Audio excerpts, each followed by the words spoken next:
गुरु ही इष्ट है, इष्ट ही गुरु है।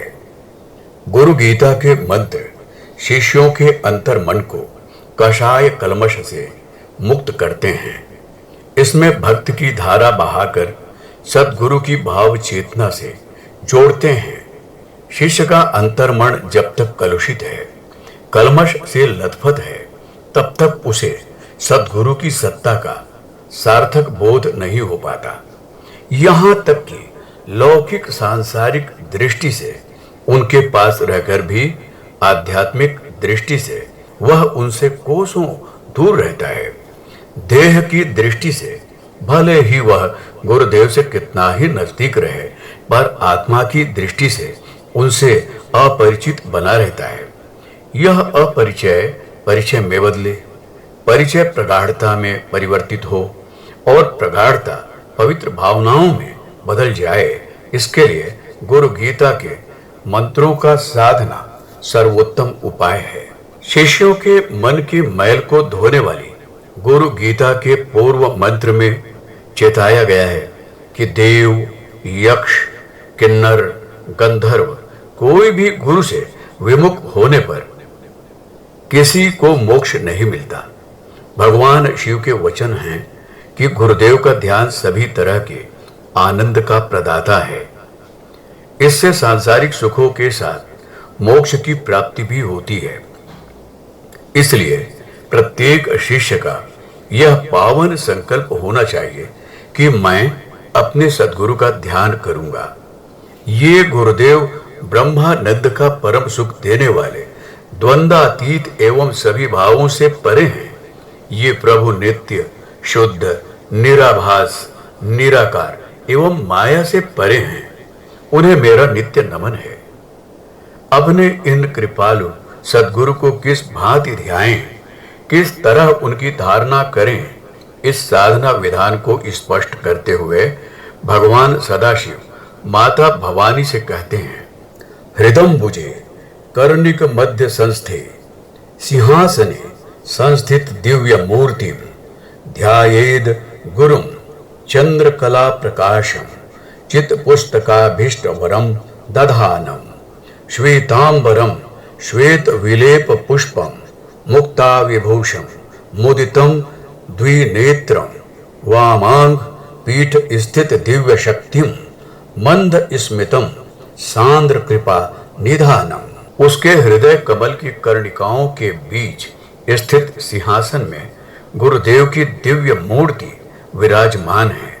इस दिव्य मूर्ति से शुभ्र चांदनी सा प्रकाश विकीर्ण हो रहा है। इन सद्गुरु देव के एक हाथ में पुस्तक है और दूसरा हाथ वर प्रदान करने की मुद्रा में ऊपर उठा है। सद्गुरु देव श्वेत वस्त्र पहने हुए हैं। उन्होंने श्वेत लेप धारण किया है। वे श्वेत पुष्प एवं मोतियों की माला से अलंकृत हैं। उनके दोनों नेत्रों से आनंद छलक रहा है। उनके वाम भाग में उनकी लीला सहचरी दिव्य शक्ति मां विद्यमान है। ऐसे मधुर मधुमय मुस्कान बिखेरने वाले गुरुदेव का ध्यान करना चाहिए।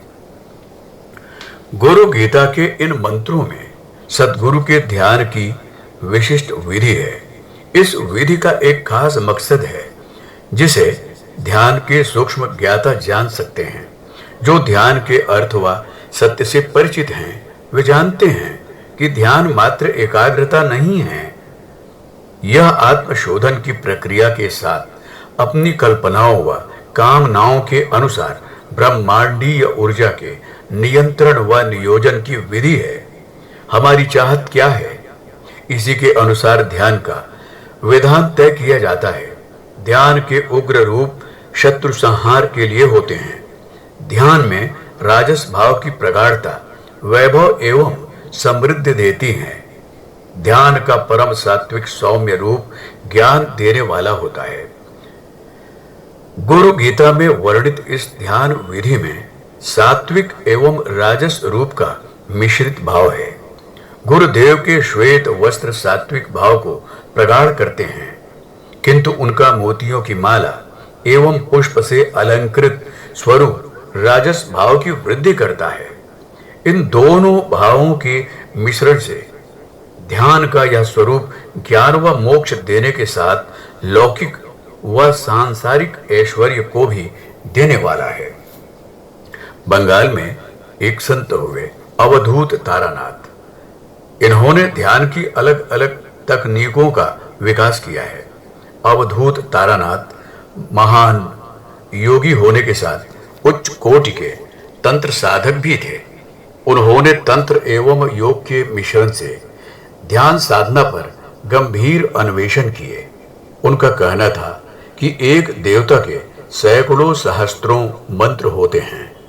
कामना, कल्पना एवं संकल्प की दृष्टि से प्रत्येक मंत्र देवता के स्वरूप एक भिन्न आयाम को परिभाषित करता है। इनमें से साधक अपनी साधना के लिए जिस भी मंत्र का चयन करता है, उस मंत्र की प्रकृति के अनुरूप उसमें योग के ऐश्वर्य का विकास होता है। ध्यान के संबंध में भी यही यथार्थ है। एक ही देवता के विविध ध्यान होते हैं, जो साधक की अलग अलग भावनाओं एवं विचारों को मूर्त करते हैं। अवधूत तारानाथ सभी तरह की ध्यान प्रक्रिया में गुरु ध्यान को विशेष महत्ता देते थे। उनका कहना था कि गुरुदेव सर्वदेव देवीमय हैं।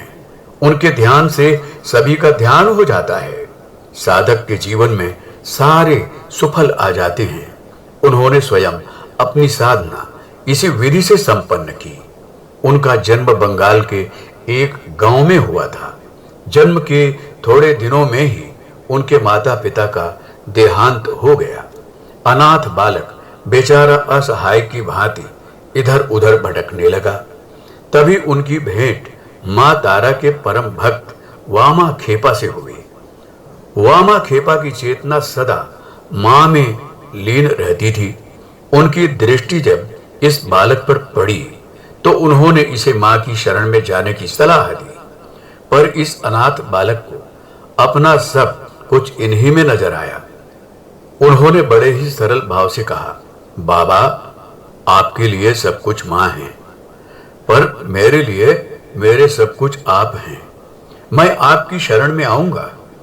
बालक की इन भोली बातों पर वामा खेपा हंस दिए, पर उस बालक ने वामा खेपा को अपना गुरुदेव एवं इष्ट सब कुछ मान लिया।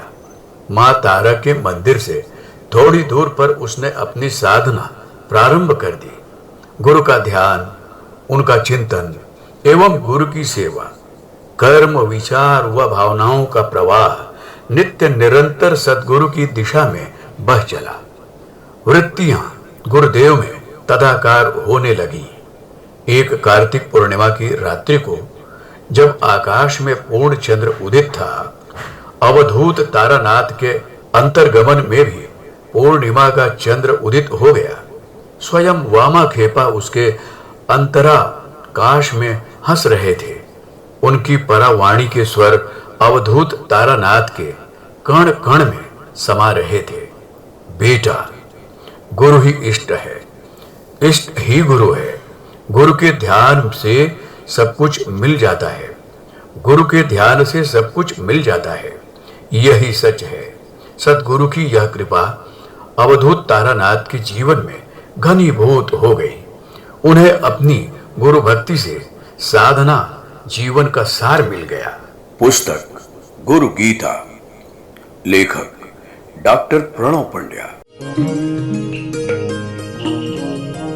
हमारे YouTube चैनल को सब्सक्राइब करें और बेल आइकन को दबाएं ताकि आपको नोटिफिकेशंस मिलते रहें।